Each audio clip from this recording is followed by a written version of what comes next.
Ladies and gentlemen, our event is about to start. You can take a seat and put one of the headphones on to hear us better. Thank you.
This video gets me every time.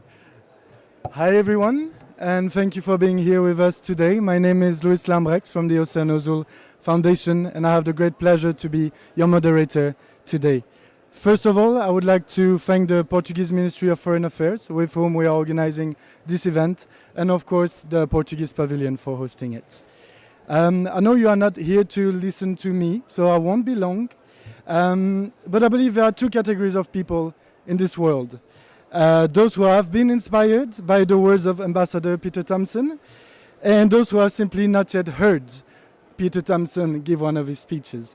So in the spirit of fairness and equity, I would like to welcome to the stage Ambassador Peter Thompson, the UN Secretary General Special Envoy for the Ocean, for the opening remarks. Peter, the floor is yours.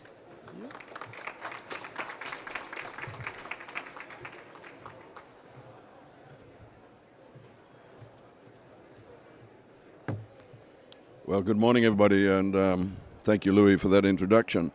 And just looking at that panel, I'm going to be as brief as possible because that's a pretty top-class panel you've got there who are going to brief you on those very pertinent subjects. So I'm really looking forward to hearing that. Unfortunately, I have to run away, but stay for as long as I can.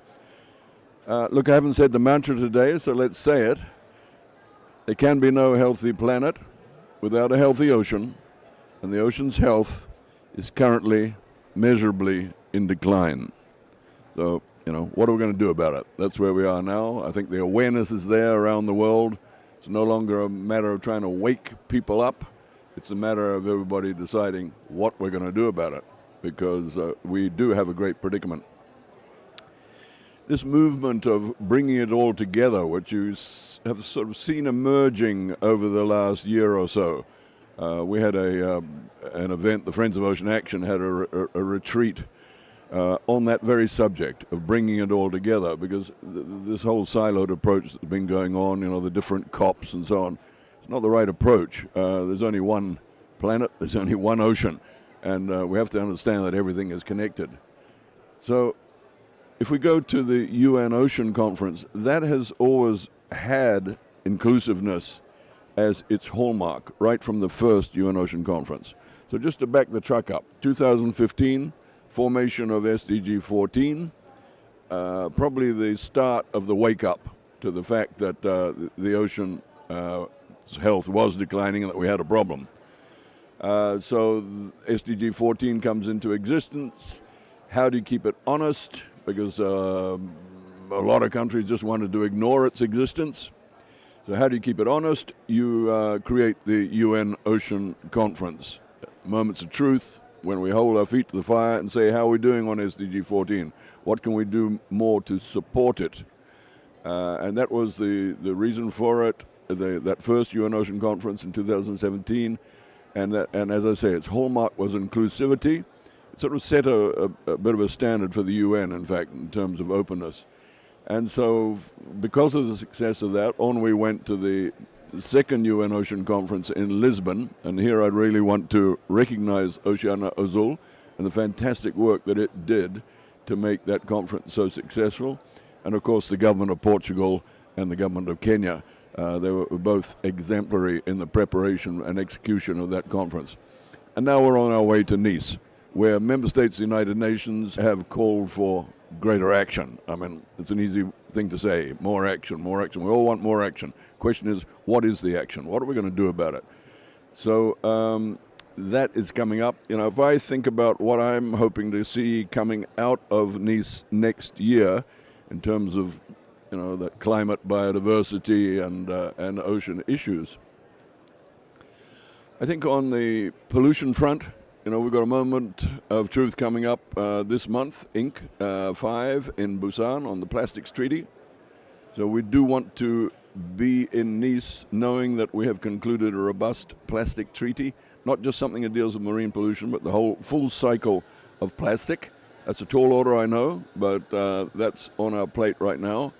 But let's remember that pollution of the ocean is more than just plastic. It's all the chemicals and medicines and agricultural and industrial effluents that we put into the ocean and what we're going to do about that. And here I really commend to you what the Economist Impact's doing with their Back to Blue program, which will be the feature of the World Ocean Summit in Tokyo in March next year. Fisheries, we're still overfishing by 34% global fish stocks, so There's a Honiara summit coming up on this very subject, SDG 14.4, 24th, 27th of February next year, so that we arrive in Nice with some more rational ideas about how we're going to stop this 34% overfishing, because it's just not logical, obviously. And that a lot of that has to do with the WTO agreement on stopping the subsidies that go towards overcapacity. So, hopefully that will be also in the bag by the time we get to Nice. The other thing which we're all working on, of course, is ratification of BB&J. With BB&J, we have this breakthrough moment of being able to govern the high seas. We've only got 15 countries ratified so far. We've got to get to 60 by the time we get to Nice. So that's work to do. Any of your countries that have not ratified, please get assurances from your ministers that they will have ratified by June.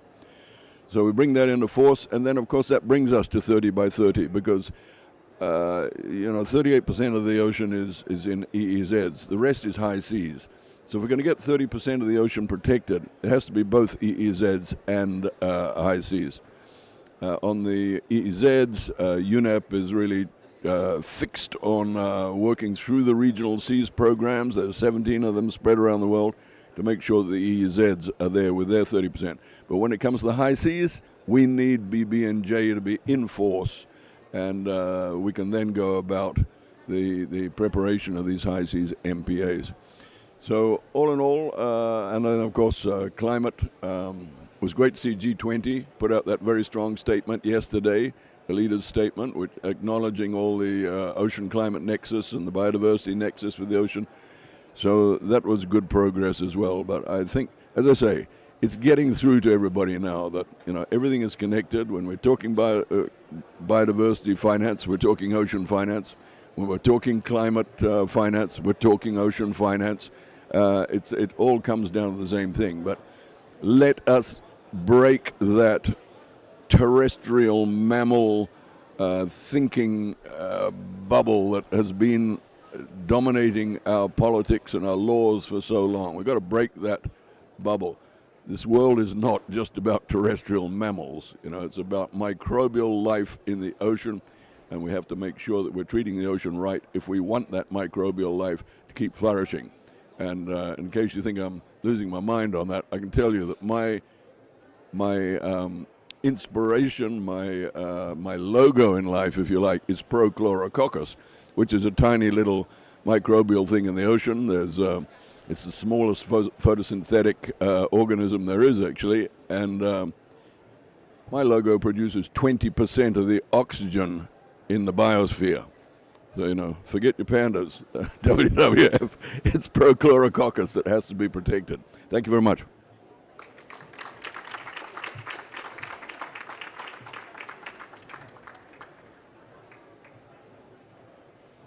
Thank you very much, Peter. I think if there were two categories, we are now all in the first category of having been inspired by your great words, and probably in that same category also of finding our marine life that will give us hope on a day-to-day basis.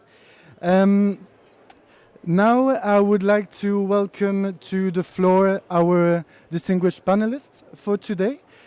So first I would like to invite Carla Grafino, the head of the Sea and Environmental Division at the Portuguese Ministry of Foreign Affairs.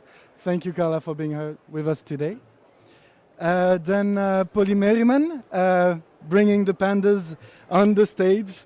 Polly, you are the policy manager of the WWF International Ocean Practice. Then we have Tania Romualdo, permanent representative of Cape Verde to the United Nations. Thank you for being with us. And last but not least, Ana Paula Prach, Director of Ocean and Coastal Management for the Ministry of Environment and Climate Change of Brazil. Oh, and of course, wow, I almost forgot my own boss, the CEO of the Oceano Azul Foundation, Tiago Pitaia Cunha, who will be there to give closing remarks at the end of the day. Thank you. Great. Peter already said quite some excellent words about the great success that UNOC3 that took place in Lisbon was. And I would like to actually first turn to you, Carla. I am one of those people who will have to live my life knowing I wasn't there, and it's one of my great regrets. But luckily, Carla, you are here to tell us more about the success that it was, what came out of UNOC2, and most importantly for today's discussion, how we can take all these achievements and bring them to UNOC3. So my question to you, Carla, is what will be your messages? What are you bringing from UNOC2 to France and Costa Rica who are co-hosting UNOC3? Thank you, Carla. Thank you. You listening? Okay. Thank you and good morning to all. First of all, of course, to really thank, and it's always a pleasure to partner with the Oceano Azul Foundation in another event. And thank you, of course, for your introduction and for your questions. It's really a challenge always to look back to the UN Ocean Conference too. As you all know, it was really an important moment for the external policy of Portugal in what relates to sea matters, and it was a big challenge, but. I think in the end there was a big logistical, but also of course of a substantive momentum. And just to give you it, will start a little bit of an overview of the UN Ocean Conference. First on the facts, on the numbers, just so that you can have also a picture on the logistics. But 161 countries were officially represented. There were 6,500 people, more than 20 heads of state and government, 124 ministers, 17 leaders of international organizations, a lot of plenaries, 8 interactive dialogues, and of course 4 special events. There were 250 side events parallel throughout the whole Lisbon, and 700 voluntary commitments. So there was this, of course, are the numbers, and it's always some striking numbers, particularly in what relates to the voluntary commitments and all the participation, but already gives you an overview of what was logistically. Of course, that from our point of view and what we are discussing here today, it's really on the substantive part, and so that I will highlight 3 aspects of this UN Ocean Conference, always knowing that its origin and the basis is always on SDG 14 and the 2030 agenda. And this is really important. I always tend to underline this because I think it gives you always a sense of direction. So this is really an important part. The substantive outcomes of the UN Ocean Conference, I will identify 3. The first one was, of course, the political declaration and our ocean, our future, our responsibility. It still today is quite striking, and it gives the sense of exactly what we are discussing here today, which is the ocean climate biodiversity nexus. And it was one of the first documents that we actually have it there embedded. This nexus, and it is quite striking. There's a lot of language on climate, and there's a lot of language there on science.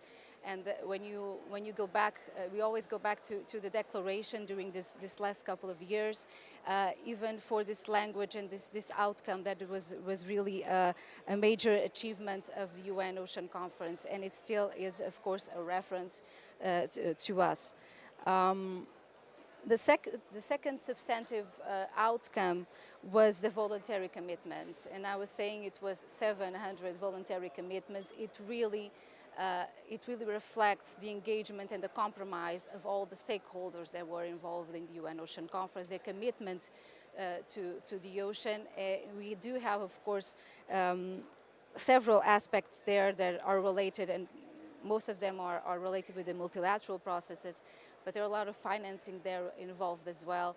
And those commitments, of course, we always have to follow up on them, as we also had in the UN Ocean Conference 1. But I think this is also one of the other substantive outcomes of UN Ocean Conference 2. And then I think the last point, which that brings me back, of course, to the other point of the UN Ocean Conference 3, it's really this collective awareness that was raised during the UN Ocean Conference. maybe because it was organized also at a specific time, because it was a post-COVID era. I don't know if you remember, but the conference was supposed to be held in 2020, and it was postponed to 2022. There was a lot already at that stage, some difficulties in the international scenario, as we know. So I believe that the UN Ocean Conference did gather it allowed to gather this momentum that people in the international community were expecting already for quite a long time. And so it did give this collective awareness. And I just give you two examples. I think with the UN Ocean Conference, we did see some of the multilateral processes that were ongoing that could actually be finalized. So, for instance, the Global Biodiversity Framework in the end of 2022 under the CBD, this was really a great achievement, which I think it really came from the UN Ocean Conference too. And then, of course, our dear BBNJ in the beginning of 2023, already a major achievement that it was really pinpointed several times, and there was a lot of momentum there during the UN Ocean Conference too. And just to give you these two examples, which I believe that brought a little bit of this collective awareness. And now, of course, connecting with UN Ocean Conference 3, and of course, Peter already said a lot of what I think each one of us would also address. But I think with this collective awareness, it did give place to action. And it's exactly this action that I believe the organizers, of course, of the UN Ocean Conference 3 did. I think they really grabbed this. And you can see this clearly throughout the deliverables that they are giving to us. So the team is really focused on action. The goals, of course, it's almost similar goals, but it's always the multilateral, the financing, and the science. They want to deliver a needs action plan. The 8 interactive dialogues which we had in UN Ocean Conference 2 now are the ocean action panels. And so all of this really brings us the focus that now we have to act. So we have this collective awareness. Now we have some of the multilateral process already concluded. Now we have to implement it. And even I'm sure Tanya would also address that, but even the intergovernmental process that it's now starting for this new declaration for UN Ocean Conference 3, it gives clear signs. It has to be brief, concise, and action-oriented again.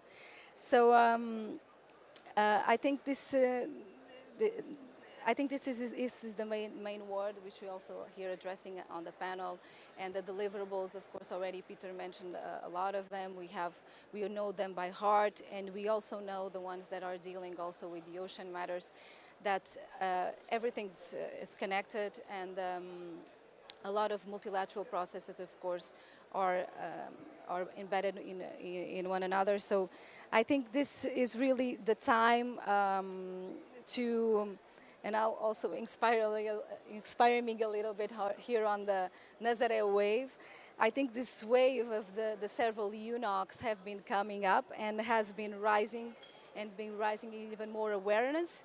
And now, if this wave is rising up, now we have to catch this wave at the UN Ocean Conference 3 so we can actually implement SDG 14.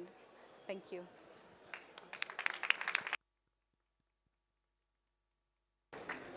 Thank you so much, Carla. Catching this wave is a very good example. Actually, you can even catch the Nazaré wave just over there, and that will make you realize just how big it might be, how big of and important this would be to do, but it gives you a bit of a concrete perspective of the work we're doing.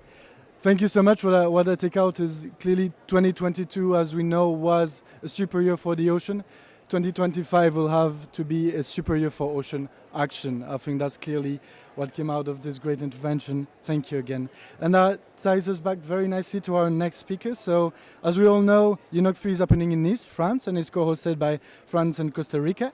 What is maybe not as well known, and thank you for highlighting this, is that Cabo Verde, together with Australia, have been appointed to co-facilitate the intergovernmental consultations and preparations for the 2025 UN Ocean Conference. Like these COPs, the preparatory work is fundamental. It's absolutely crucial, but luckily I'm very happy to know that it's in great hands. Some of these hands I will be giving the mic to just right now. Tania Romualdo, the permanent representative of Cabo Verde to the United Nations. I know you've been working very hard on this already. We've seen you in Cali, you're of course in New York. You had an amazing Ocean Week home in Cabo Verde, and you're here today with us. So thank you for the excellent work you're already doing in bringing all these COPs together.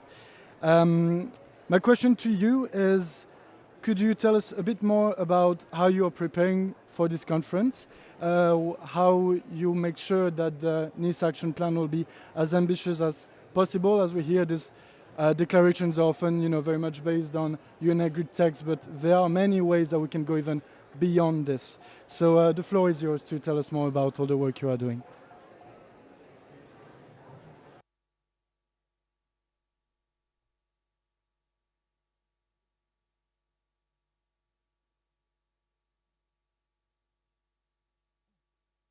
Maybe, yeah.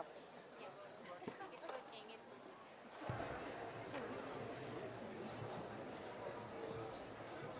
Yeah, a little technical issue. Is it working now? Yeah. So I forgot my glasses, meaning I cannot use the mobile. I need this one. But well, good morning, everyone. Good morning, friends of the ocean. I'm very happy to see how full our room is today again. It was also yesterday. Well, going straight to the point. We are here today to talk about the interconnectedness of ocean health, climate stability, and biodiversity, which is foundational to a resilient planet. Healthy oceans are essential for regulating climate, absorbing over 90% of the excess heat caused by green gas emissions and approximately 25% of human-produced CO2. Additionally, the oceans, or better, the ocean, provide critical habitats for diverse species, supporting over 80% of life on Earth. When ocean ecosystems like coral reefs and mangrove thrive, they act as carbon sinks and storm barriers, buffering coastal communities from the impact of climate change. However, ocean health is threatened by climate-induced stressors.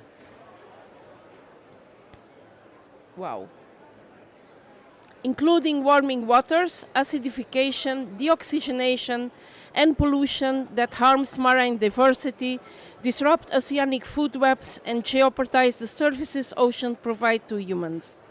Protecting 30% of global oceans and land by 2030 is an absolute priority.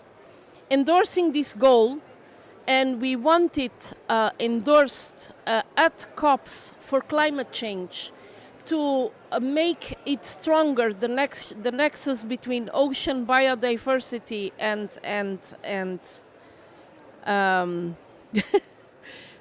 anyway,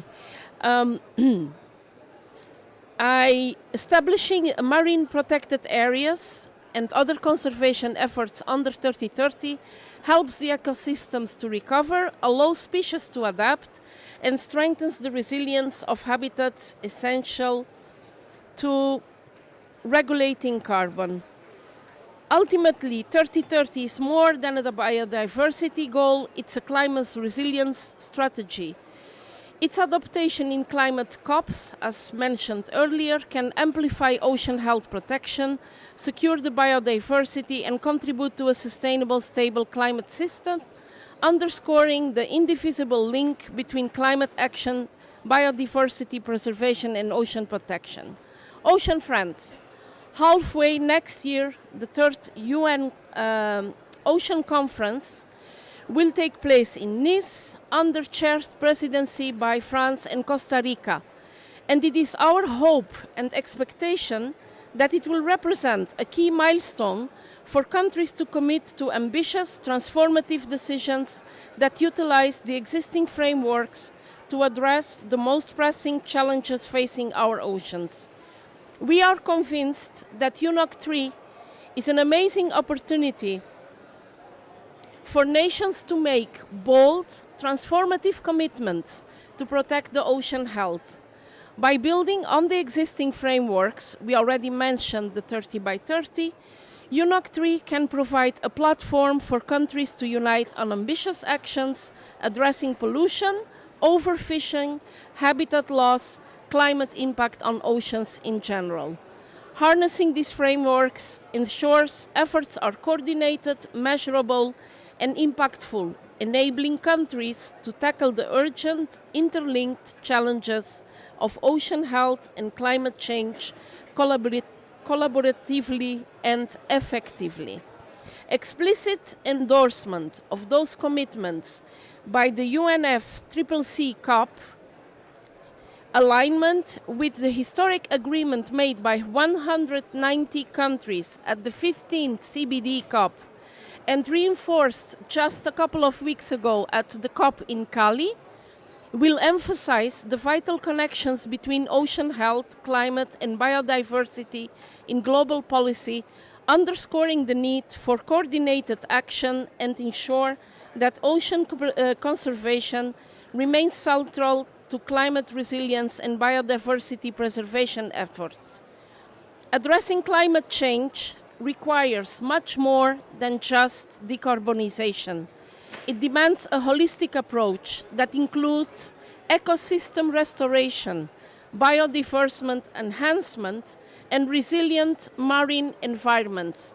Healthy ecosystems like mangroves, seagrass, coral reef play a critical role in carbon sequestration and act as natural buffers against climate impacts. By focusing on the restoration and protection of those ecosystems, we improve carbon storage, but also enhance the resilience of biodiversity, allowing species and habitats to adapt to changing conditions. The integration of ecological health as a foundational element of resilience and sustainability will only strengthen climate strategies. Before ending, I would like to underline that about all this, what we need to achieve it at UNOC3 is really a global commitment. We are starting next week in New York, end of November, with a multi-stakeholder consultation. If by now you have not received yet the invitation or the QR code to register, I will make sure that through Oceano Azul and other platforms we are all on, it reaches you, because we really want to listen to a global, a very inclusive process.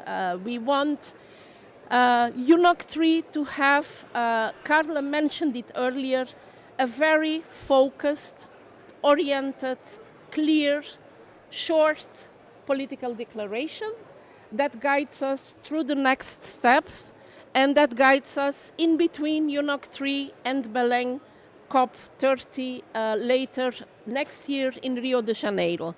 I'm very happy that, and I learned this just this morning here, that yesterday President Lula and President Macron had a common declaration with 20 points, which I have not read yet. I just learned about it. But on this nexus between ocean and climate, and I think that having this kind of declaration at such high level, we have President Macron as co-host of UNOC3 together with his colleague from Costa Rica, and we have President Lula as host of COP30 climate change next year.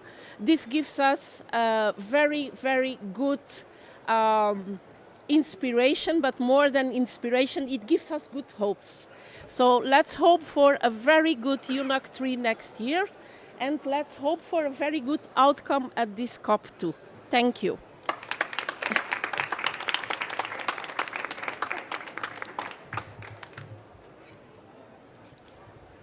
Thank you very much, Ambassador. And I think we'll hear more about this great joint declaration and joint roadmap that came out yesterday from Anna Prats. Moving on now, you might have seen there is a WF pavilion in this space, and if you go there, you might see a video about marine heat waves. The soundtrack of this video is the song by Radiohead, No Surprises. And I think it's a very apt choice because at this stage there are no surprises anymore. We just know how deeply intertwined the ocean crisis, the biodiversity crisis, and the climate crisis are. And that's why we are here today. And a good person to tell us more about this is Polly Merriman from WWF.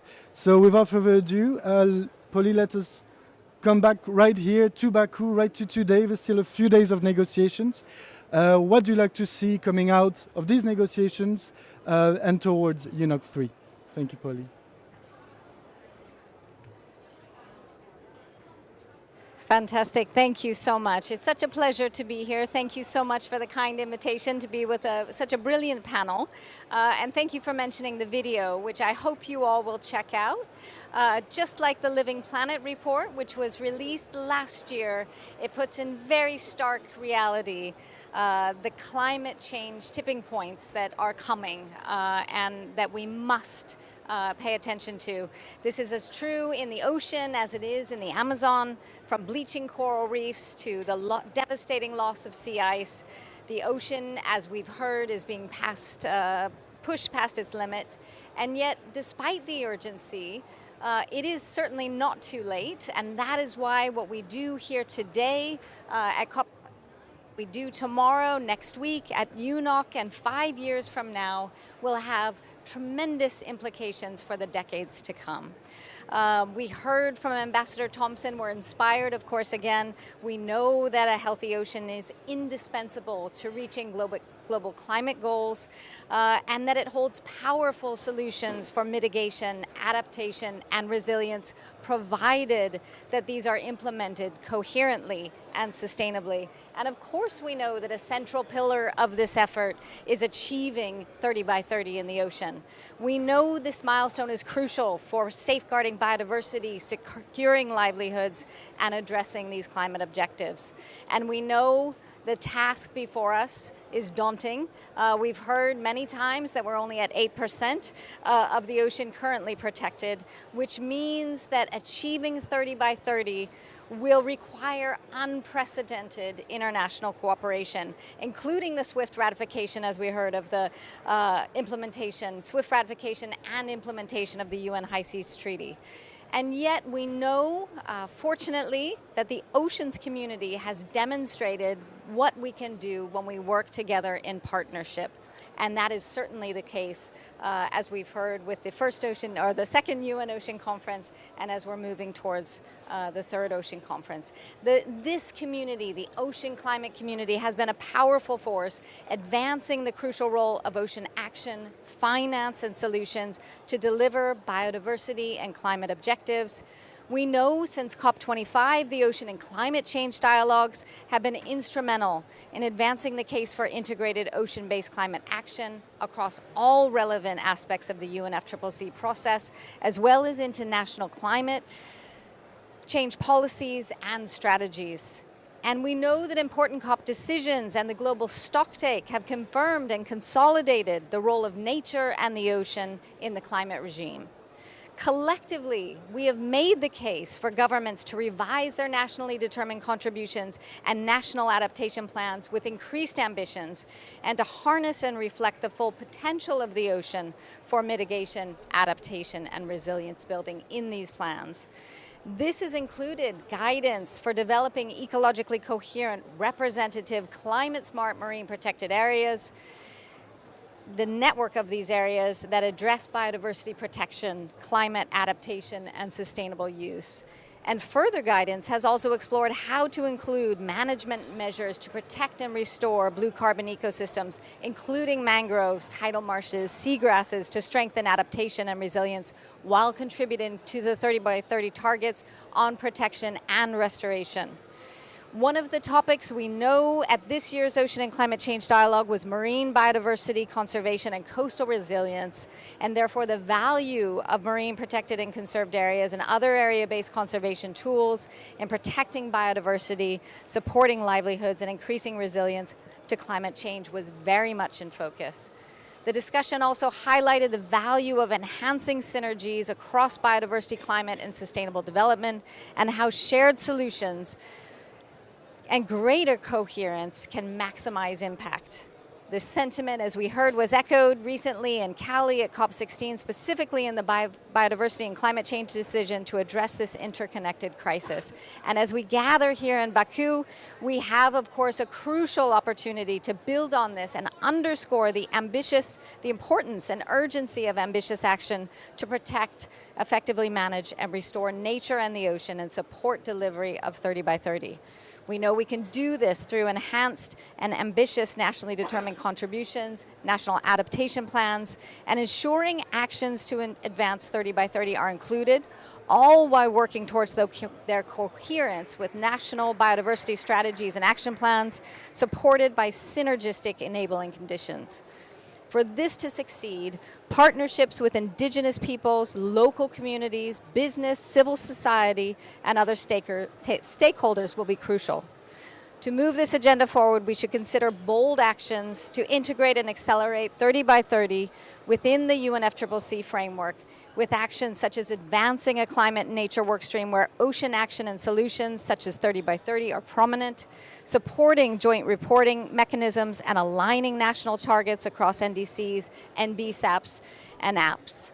Securing coordinated financing for nature and ocean-based climate solutions, including the delivery of 30 by 30, and supporting the delivery of the ocean breakthroughs to harness transformative actions for a fair, nature-positive, and net zero future. Finally, there's a growing momentum to develop a clear roadmap for the Ocean and Climate Change Dialogue in the years ahead. This roadmap should advance continuous progress, address remaining gaps, and prioritize the delivery of key actions, including the 30 by 30 target. By doing so, the recurring Ocean and Climate Change Dialogue can become annual milestones, driving greater ambitious and tangible action. And of course, we know a healthy ocean is not just a climate solution, it is the foundation of life on Earth. And achieving 30 by 30, fostering collaboration, and harnessing synergies across biodiversity and climate provides a powerful opportunity to turn the tide and secure a sustainable future for people and nature. We look forward to strong outcomes here at COP29 and on the road to future COPs and the UN Ocean Conference. And really, thank you so much for the opportunity to join this discussion. Thank you very, very much, Pauli. I think the messages are very clear for this COP and on the way to Belém. There is another wonderful pavilion here, the pavilion of Brazil. And if you walk past, you'll have a very clear message, which is see you at COP30. As we all know, COP30 will be happening in Brazil in a year from now. I'm not a very morning person, but this morning I woke up with a big smile on my face when I read this joint roadmap that was put out by President Macron and President Lula da Silva towards UNOC3 and COP30. And I'm delighted to have here with us Ana Paula, who will tell us a bit more about it and about the great work that Brazil is already doing to make COP30 count. Thank you, Paula. Thank you. It's okay, it's a work. Thank you everyone to invite me here to Portugal Pavilion and Fundação Azul. And it's a pleasure to be here today speaking on the critical need to strengthen the ocean's role in the global climate agenda. Brazil is a ocean nation with over 40% of its territory under the sea. We are committed to ocean conservation as it played a central role in regulation the climate, preserving biodiversity, and supporting the livelihoods of millions of people. The ocean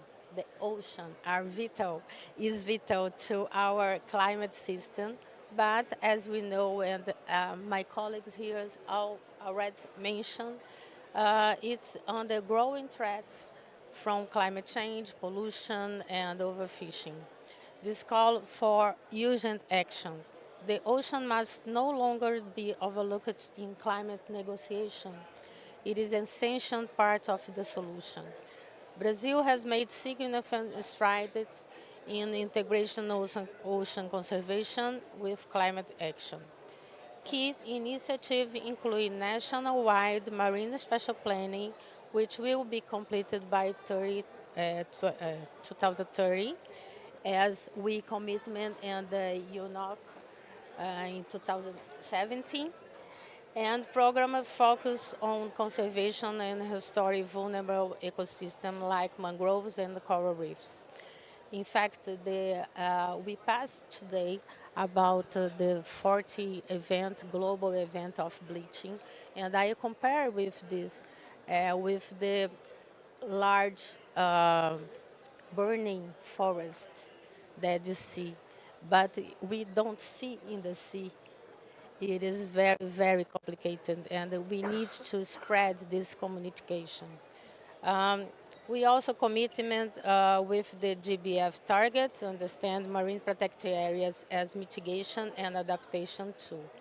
Our national climate plan incorporates ocean-based strategies for both mitigation and adaptation, and these efforts are aligned with our NBSAP, ensuring synergy across climate and conservation efforts. Also, on Brazil's presidency, the G20 leaders yesterday declaration emphasized the importance of ocean for sustainable development. It called for increased financial and global cooperation to protect marine environment. As President Lula started yesterday at G20 summit, oceans are crucial for climate regulation and must be with our priorities. Countries need to recognize their ocean roles in achieving climate goals and committing to ambitious action on both mitigation and adaptation. As we look ahead, the integration of ocean-related targets in our NDCs will be crucial. Countries must commitment to ensure the ocean conservation is a priority in their climate policy. Here in the COP29, Brazil presented its new NDC, which is a mission and aligned with the 1.5 targets. And I'm very happy to share. It's okay? Share that for the first time we include ocean-based solution and as part of this implementation. It is an important step for the upcoming COPs to be a turning point where we not only acknowledge the ocean importance but also commit to implement long-term, measurable, and impactful solutions. We must move beyond rhetoric and ensure real communities are made to protect our ocean as part of the global climate solution. COP30 will be a key milestone, but it's just the stepping stone. We need to build on the momentum from G20 and UNOC we had in Nice, working together to ensure the ocean-based solutions are fully integrated in climate policy at COP30. As we approach COP30 is the time to act.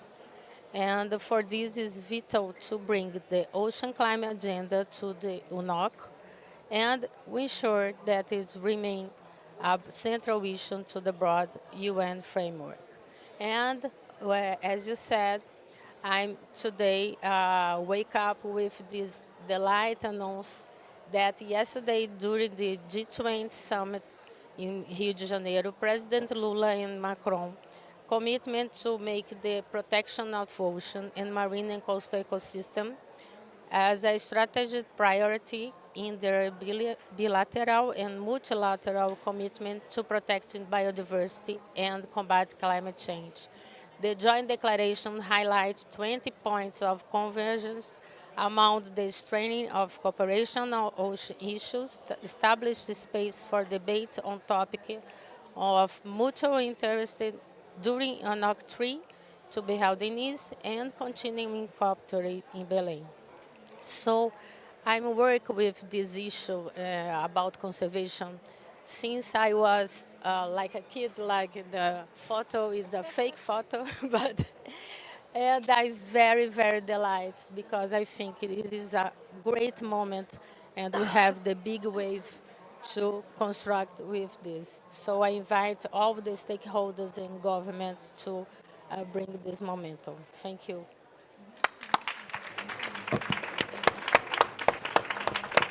Thank you so much to all our panelists for the great words. We really have to wrap up, but before that I will give the floor to Tiago Peter Cunha, the CEO of the Oceano Azul Foundation, for some concluding remarks, very briefly.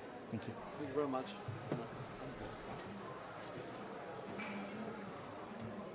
So let me try to be as brief as possible. I think we had a great panel. We had Ambassador Peter Thompson here. We had Cape Verde, which has a special role on the way to UNOC in Nice, telling us how inclusive and how action-oriented you wish this declaration from Nice to be. We had Brazil, the future host of next climate COP, also telling us what the ambition of Brazil is, and we know Brazil has two Amazonia, the green Amazonia and the blue Amazonia. You have said that very well. And we had the WWF and Portugal also bringing up the contributions that in the process of creating this momentum we've been doing, and I will recognize Portugal's contribution when I now speak about why I'm so optimistic. Of course, if you look into the planet, you cannot be optimistic. Someone told me yesterday that it's not only the forests that are burning, but the ocean is also burning. And in fact, if we look into the Mediterranean, unfortunately for the last years, we can say that the Mediterranean is burning. The Mediterranean Sea is burning. But what are the reasons to be optimistic? Well, if we look back in the last 30 years, not much happened in terms of the ocean in the multilateral decision-making system, apart from in the last 3 years. We got more momentum in the last 3 years than in the last 30 years. In the last 3 years, we got the plastic treaty negotiations. We got UNOC3 in Lisbon. About UNOC3, there is one thing I should say, because we tend to take things for granted. But until UNOC3, there was never the expectation that we would have more than UNOC1. UNOC1 was supposed to have been a one-off. I remember at that time, and I'm going to be here this was known at the United Nations, very many members of the Security Council decided that the ocean should have their conference, but it should be one. And I think it was very much because of the Portuguese position that UNOC2 came about, and since UNOC2 we now have UNOC3 and we are planning UNOC4 already. So in a way we are creating our ocean COP, which is a very remarkable feat. And then of course we had BBNJ. We didn't have BBNJ before. BBNJ was looming for 20 years. This is an incredible step forward for humanity. And of course we have also 30 by 30. And who would believe that we would have in Kunming, Montreal, a broad decision as this? So this is what I think that should put us on a very good aspiration road for Nice and for Belém. We believe that the wheels are now turning, and what we heard about the declaration of the G20 in Brazil and this bilateral declaration, I think tell us that the wheels are finally turning for the ocean. And I think that the triangulation between ocean climate and biodiversity are going to be a fundamental core of this engine that is moving. So what I can say is to thank you very much for coming, and please, as Ana Paula Prats just said, keep coming and keep the momentum for ocean, for Nice and for Belém next year, and let 2025 be another super year of the ocean, as you said, Louis. Thank you very much.